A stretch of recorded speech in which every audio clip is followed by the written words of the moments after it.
Tiene la palabra el senador Gandini. Señora presidenta. Asistimos a una sesión del Senado de hoy poco común, por lo menos poco común en este periodo. No solo porque el tema es un tema relevante, de fondo, que amerita una discusión con visión estratégica y de largo plazo, sino porque obviamente ya ha sido anunciado y sabemos cuál va a ser el resultado final. El proyecto de ley será aprobado por esta Cámara con una mayoría constituida por la oposición y un partido de la coalición. El tema no afecta a la coalición como tal porque no es un tema de acuerdo programático. No es la primera vez que esto nos sucede. El Poder Ejecutivo remitió en la LUC, para poner un ejemplo, un artículo vinculado a la desmonopolización del combustible, y ese artículo no tuvo mayorías, porque la oposición no lo votaba, pero parte de la bancada de la coalición tampoco, y eso no fue dramático, se buscó otro, porque el presidente lo remitió sabiendo que no había sido parte del acuerdo programático que llegó a conformar la coalición hacia el balotaje y la conformación de un gabinete representativo de la coalición. Estamos ante una situación similar. Por lo tanto, estamos dentro de la libertad de visiones y de acuerdos políticos para conformar mayorías parlamentarias. Pero sin duda la novedad la constituye el hecho de que hoy saldrá aprobado del Parlamento un proyecto de ley con destino al Poder Ejecutivo con esas mayorías. Conviven con todo en el Senado algunas circunstancias que vale la pena remarcar. Desde la aprobación de la ley de 1987, partidos de la coalición de gobierno, dos de ellos y la oposición, hemos gobernado, sin modificar esa ley. Ha sido la columna vertebral de una política de Estado en un sector en el que el país ha aportado muchísimos recursos económicos por la vía directa y la indirecta de la renuncia fiscal para su promoción y desarrollo. Conviven en la bancada de oposición y en la bancada de gobierno visiones diferentes que nos atraviesan, que en algunos casos se expresarán en el voto y en otros no, quedan plasmadas en las constancias que se dejan en sala. Pero también conviven visiones muy diferentes. En el 87 vimos aprobar una ley y alguna década y pico después vimos los primeros resultados de la misma. Durante años vimos salir del país barcos cargados de rolos, de troncos de eucaliptus con destino a los países que lo industrializaban, sin agregarle prácticamente valor. Se firmó un tratado con Finlandia que el Frente Amplio no votó. Se comenzó a desarrollar el camino por el gobierno de Jorge Valle para la instalación de una primera planta, la primera planta de UPM, la planta de Botnia en aquel momento. Y tuvimos resistencias nacionales del tipo medioambiental y productivo y resistencias como siempre existen al cambio, y también resistencias desde la otra orilla por el uso del río Uruguay como el vehículo fundamental de los efluentes de esa planta. Asistimos en algunos episodios preelectorales a aquel momento del 2004 a una convocatoria en aquel puente cuya mitad del lado uruguayo se llenó de banderas del Frente Amplio, que rechazaban la construcción de esa planta. Luego de lo cual, y habiendo triunfado el Frente Amplio, el doctor Tabaré Vázquez contó que había descubierto una serie de documentos que lo habían informado mejor sobre las bondades del proyecto, había resuelto apoyarlo, lo que nos ocasionó conflictos con la sociedad argentina que lo resistía, pero también con el gobierno argentino, seguramente más por envidia de que no se instalaron allá, porque si allá se hubieran instalado seguramente no habría resistencia, que por el efecto medioambiental que podrían generar. Pero vivimos tiempos convulsionados en los que tuvimos que respaldar con mucha fuerza aquel contrato que tenía que ejecutar el Frente Amplio y que ejecutó. Y vimos cómo entonces se comenzó a industrializar esa materia prima que aquella y las futuras plantas se aseguraron de tener. Obviamente es una inversión a largo plazo que tiene que contar con la madera suficiente para la continuidad de la explotación y la producción. Y conocimos cómo funciona el sistema. Nadie puede creer que estas empresas eligieron a Uruguay porque tuviera algunas virtudes naturales que no encontraran en otros lados. Eligieron a Uruguay porque Uruguay tenía esas virtudes naturales, pero además porque dio una cantidad de beneficios para que se instalaran. Competimos con recursos públicos por captar esas inversiones. Pero además entendimos que para ingresar en esos mercados como en otros, lo que hay que tener es el mercado que compra. No alcanza con producir. No alcanza con producir carne de oveja ni miel si no podemos colocarla después. No alcanza con producir celulosa si el que vino a invertir a Uruguay no sabe qué hacer con ella después. Y ese negocio no lo conocíamos. Y nos asociamos, de alguna manera, a una producción nueva para el país, ya desde hace mucho tiempo planteada en los planes de desarrollo nacional, está en la CIDE, la forestación y la implantación de la celulosa. Ya en los años 60 estaba, pero nos tuvimos que asociar a aquellos que manejan el negocio. Como hoy está bastante desarrollado en el sector frigorífico, que no queda creo que ni uno nacional. El que compra el frigorífico tiene el mercado para la venta. Y después vino la planta de Montes del Plata, una planta que se contrató en el gobierno de Mujica y que ejecutó el siguiente. Allí pasaron cosas que también hay que destacar.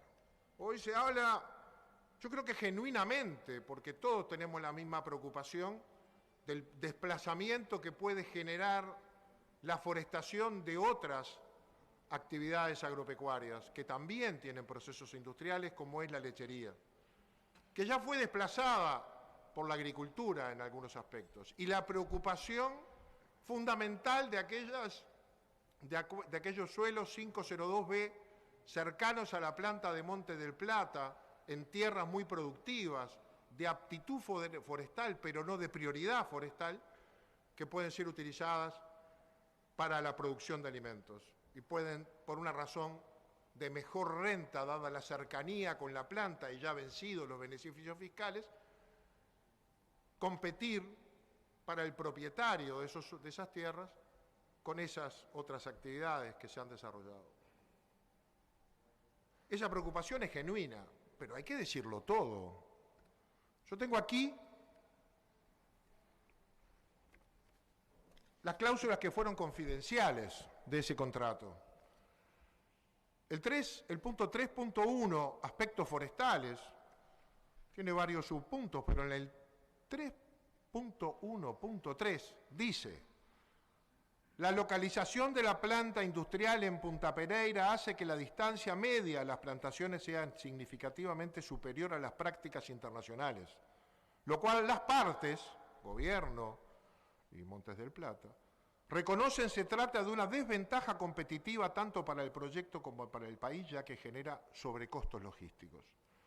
A efectos de reducir dicha distancia media y los sobrecostos logísticos del proyecto, las partes reconocen la necesidad de ir sustituyendo las plantaciones más alejadas, en las que había invertido Montes del Plata, de la planta industrial por plantaciones en un radio máximo de 200 kilómetros de Punta Pereira, considerando en particular la existencia de suelos 502B de aptitud forestal que pueden tener un uso compartido y complementario con otros tipos de explotación agropecuaria también estratégicos para el desarrollo del país. Es decir, Montes del Plata llega a Uruguay y firma un contrato con el gobierno de Mujica, lleva la firma del señor Brescia, por el cual ya el gobierno se comprometía a que fueran sustituyendo plantaciones alejadas por las cercanas en suelos de 502B. Hay un compromiso del país para eso, firmado en un contrato. En aquellos momentos, capaz que no se reparó en esta consecuencia del desplazamiento de una forestación sobre otras actividades, pero seguramente lo sabían. Y esta es una de las cosas, las cuestiones esenciales que están aquí en discusión. Por eso digo que hay visiones diferentes. Cuando se instaló la planta de UPM-3, se discutió mucho todo lo que se le daba. Creemos que se le dio demasiado, que se podría haber negociado mejor. El Uruguay entregó, la verdad, una cantidad de beneficios a la empresa para que los números cerraran y hoy sabemos que cierran mucho mejor que los de las otras dos plantas, por diversas razones. Pero además, UPM-1 tuvo que hacer todos los accesos de puentes cuando uno llega a Fraiventos, lo hicieron. Acá le hacemos nosotros el tren. Y como además las carreteras de la zona van a sufrir un impacto muy importante de la carga, vamos a meter doble vía en la 5. Bueno para el país, pero si no existiera UPM no estaría hecho. Y además, 36 puentes y otras carreteras reforzadas para que transiten los tritrenes. Es decir, hay una inversión pública que le queda al país, pero que es la contraparte que el país tuvo que hacer, igual que darle la posibilidad de venderle a un precio prefijado, de comprarle, mejor dicho, a un precio prefijado, su energía excedente hasta un volumen importantísimo, mucho más caro que lo que podemos exportar, toda una serie de beneficios para que el negocio cerrara. Ahora, quienes hicieron ese contrato deberían suponer que esta que se nos acaba de decir es el 60%, creo que se dijo, más grande que las otras dos juntas, iba por supuesto que a expandir el área de plantación forestal, porque necesita mucho más materia prima para funcionar una vez que esté operativa al 100%. Obviamente que está en la naturaleza de las cosas. Para eso hacen un tren y para eso se le dio una terminal granelera en el puerto de Montevideo por 50 años, inaugurando el plazo de 50 años dentro del puerto. Esas posturas que no siempre han sido muy coherentes, afirman que los tres gobiernos del Frente Amplio anterior han tenido una actitud proactiva hacia una actividad que nosotros consideramos buena. Habríamos quizás negociado diferente, pero respaldamos desde la ley del 87 y su vigencia hasta el proceso actual y nos hacemos cargo de todo lo bueno y todos los sobrecostos que eso puede tener para el Estado, y en esta administración desviamos recursos que a lo mejor hubiéramos querido poner en otro lado para cumplir con esos compromisos, llegar a tiempo, no recibir multas, expropiar y pagar, etcétera, para que esa producción funcione. Esta postura coincide coyunturalmente con la de quienes presentaron el proyecto, que fueron tremendamente críticos con ese contrato de UPM, al punto de una interpelación a 4 ministros del propio gobierno para que quedara en evidencia las obligaciones emergentes de un contrato que no firmamos nosotros. Pero como somos defensores de las leyes, vamos a cumplir. Y toda la coalición se alinea detrás de esa obligación.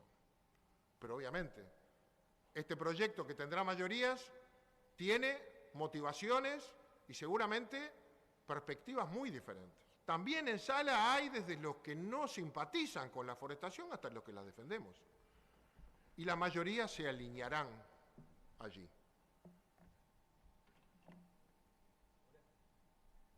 Quiero rescatar el mérito fundamental del proyecto que presentó Cabildo Abierto y debo destacar que lo hizo sin hacer acuerdo previo con nadie, ni con la coalición ni con la oposición. Y el mérito fundamental es que al presentar un proyecto de ley sobre este tema obligó a ponerlo en agenda, a revisarlo y a empezar a tratarlo.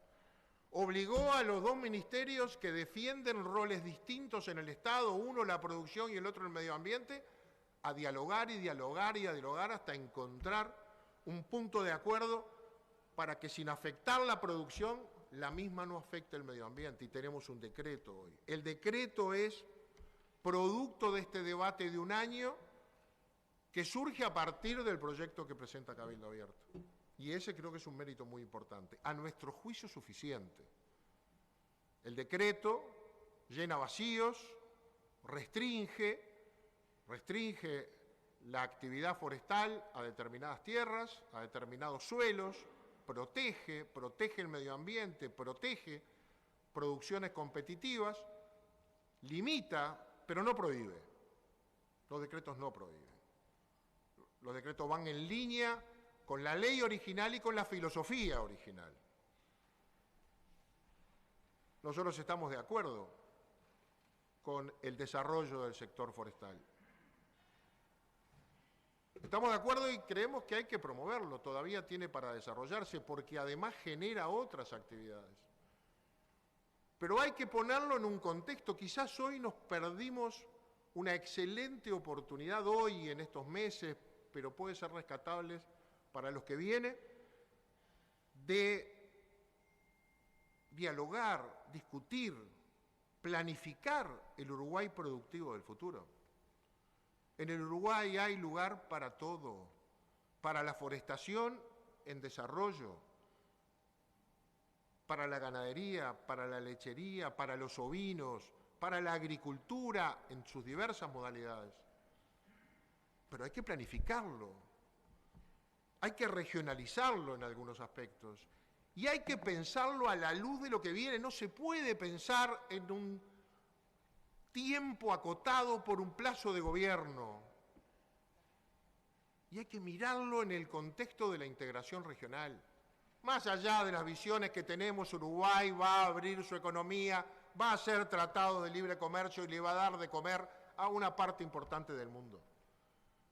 Y eso requiere no solo producción, si se consigue en los mercados, requiere producción de calidad y adaptada a lo que exigen esos mercados. Pero además exige puertos, carreteras, logística, mano de obra calificada para eso, que no se prepara de un día para el otro. Hay que prepararse para ese futuro productivo, donde podamos agregarle valor a lo que producimos, generar más mano de obra. Hoy la planta 3 de UPM va a generar 6 puntos del producto, sumado a las anteriores. Hoy tenemos 25.000 personas trabajando gracias al sector forestal que van a aumentar notoriamente. Y ahí hay un proceso de descentralización natural que va mucho más allá del discurso y de la descentralización política, en la medida que se instalan centros educativos en el interior y algunos de estos reflejan la necesidad de capacitar para esos empleos que ahí se generan.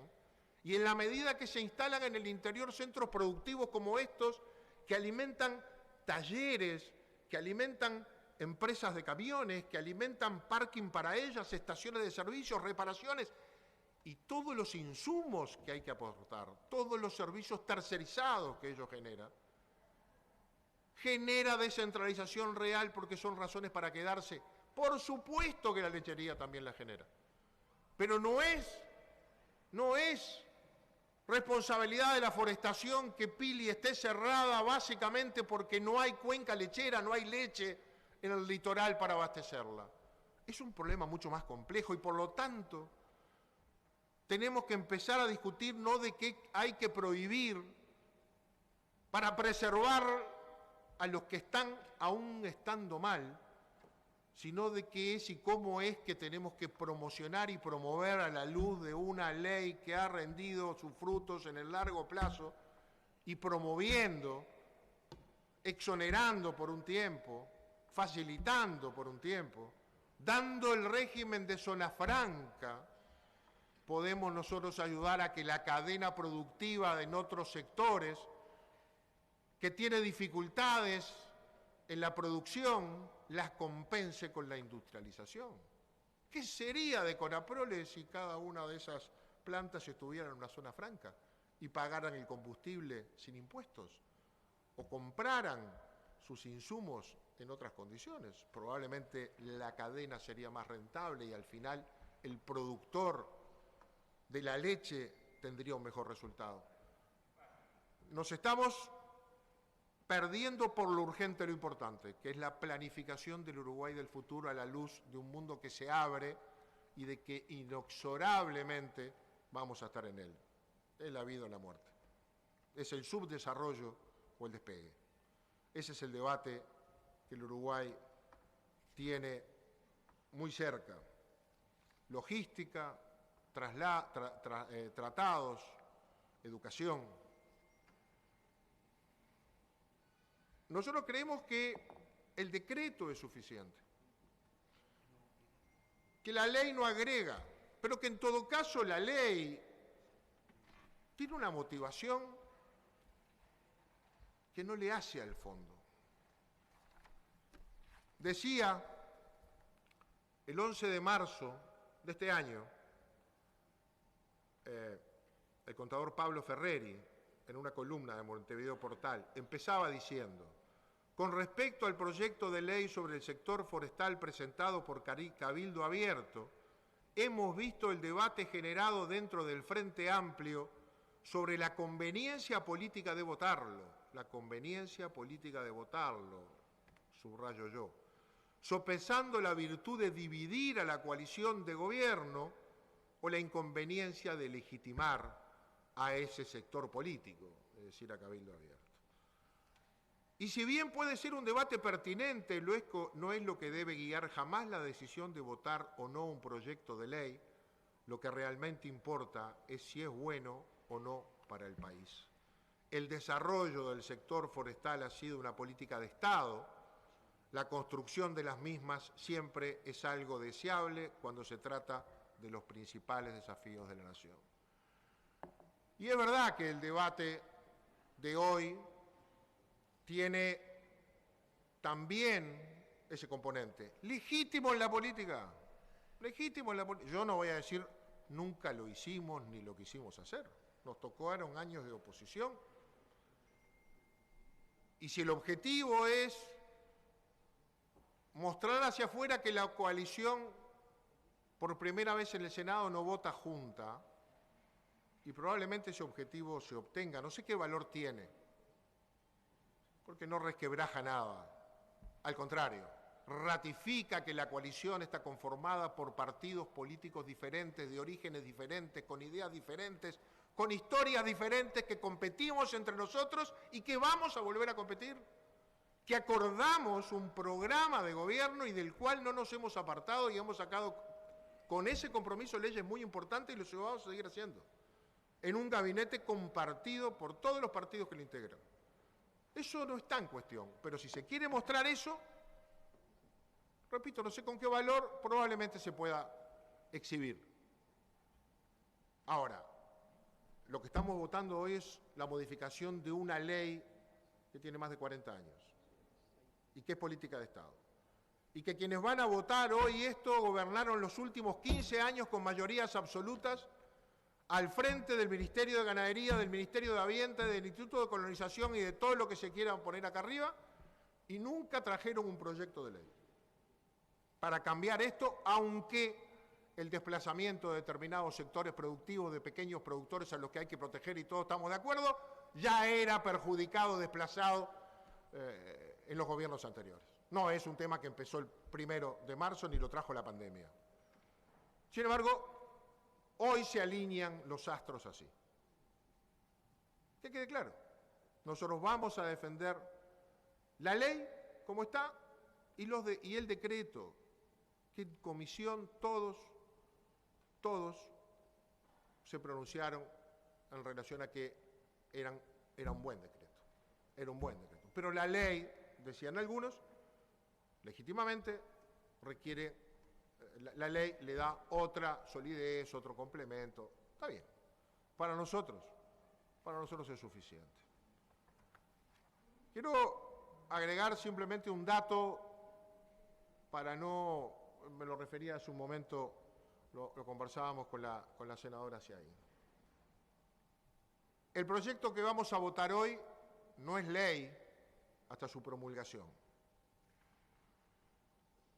Tendrá aprobación de ambas cámaras y será comunicado al Poder Ejecutivo en el día de hoy o en el día de mañana, y el Poder Ejecutivo tiene un plazo para promulgarlo día en el cual sí será ley, o tiene un plazo otorgado por la Constitución para vetarlo.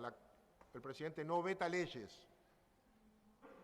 El presidente puede vetar proyectos de ley o leyes o proyectos aprobados por ambas cámaras, pero no leyes. Es la esencia de la separación de poderes.